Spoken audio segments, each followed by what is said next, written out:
A new report by the ACLU finds most people serving time in county jails have not been convicted of a crime. That includes San Diego County. It's one of the major findings of the report entitled Public Safety Realignment, California at a Crossroads.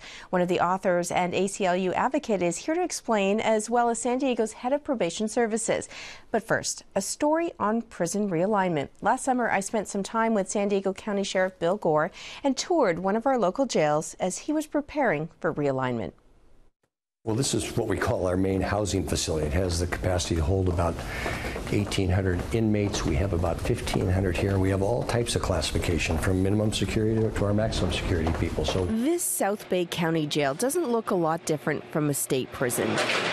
The cell blocks are alike, the metal cots and stainless steel toilets are pretty standard. But take a closer look and you see the obvious. Empty cells. In fact, so many empty cells, this entire block can be closed to inmates while repairs are made. Just across the road is Donovan State Prison. So packed, the gymnasium sleeps inmates in triple bunks. This crowding is what's driving the decision to send thousands of convicted felons who used to be sentenced to state prisons to local jails. But make no mistake, this is not a good story. Sacramento has failed the taxpayers and voters again, but this time they're playing with the safety of San Diego residents. Unlike current offenders, once they serve their full sentence, they will be released with no supervision. San Diego's public safety officials made this presentation to the Board of Supervisors earlier this week about the impact of 2,000 new inmates to San Diego's jails. First-time drunk drivers, drug users, and petty thieves may be released back into our community early. Called non-non-nons for short, they are non-violent, non-serious, non-sexual offenders. And those non-non-nons include identity theft of huge proportions, vehicular manslaughter, drug dealers, commercial burglars, and the list goes on and on. We estimate that 85% of this population will need substance abuse services and 20% will need specialty mental health care. From our past experience through initiatives to steer offenders into treatment, typically half of the eligible population will show up for services. Therefore, it will cost the Health and Human Services Agency approximately $8 million to provide behavioral health treatment to 50% of this population. The bottom line, the inmates are going to cost San Diego about $100 million a year.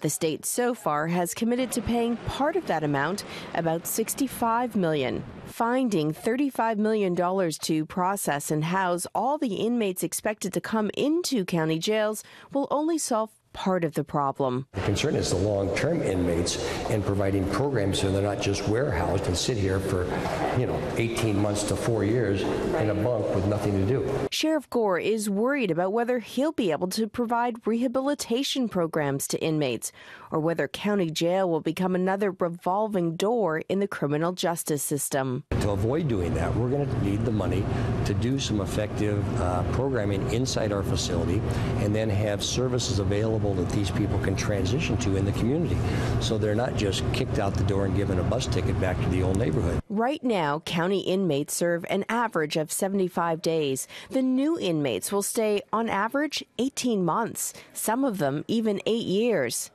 Everybody in public safety, the whole community, has a vested interest in making these people successful so that when they re-enter our neighborhoods, they're not going to have to burglarize your house or steal my car or whatever to make a living. Hopefully they'll have some skills and be able to support themselves. So far, county officials have only had time to crunch the numbers. Now they're working on trying to figure out what they'll do once inmates begin serving their sentences here in San Diego October 1st. Sheriff Gore, a self-proclaimed optimist, says for now, he's looking at the challenge as an opportunity. One he just has to figure out how to pay for. Well, to me, it seems like it's a moral responsibility. First of all, these people are in my care and custody. And from a fiscal standpoint, if I can make them successful when they get out of here so they're not right back in here again in 18 months, to me, that's just morally the right thing and fiscally the right thing to do. So to me, it's a no-brainer.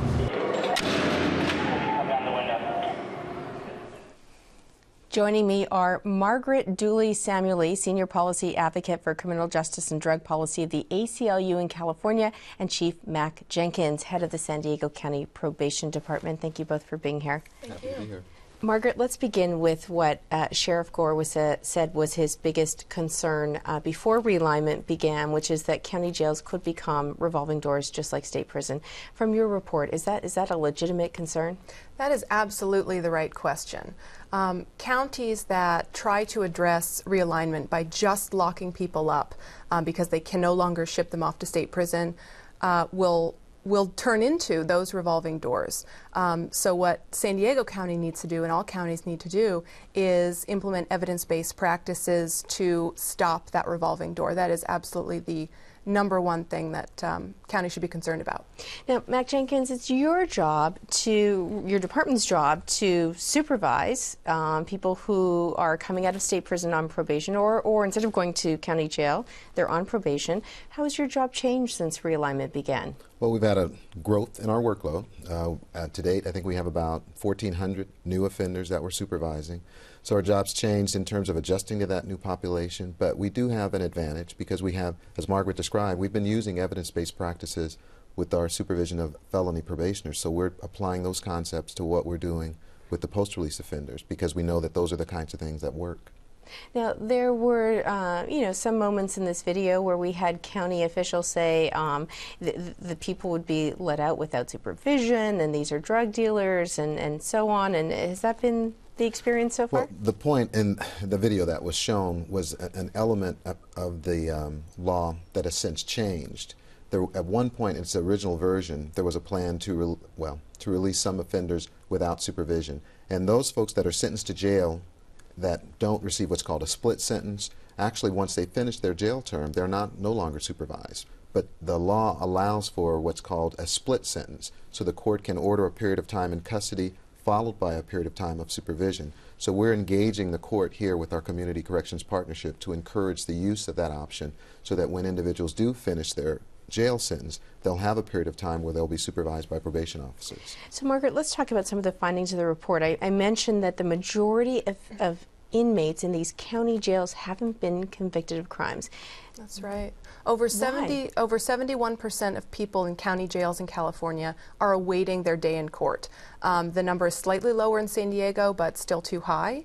And that's because we don't have very good pretrial policies.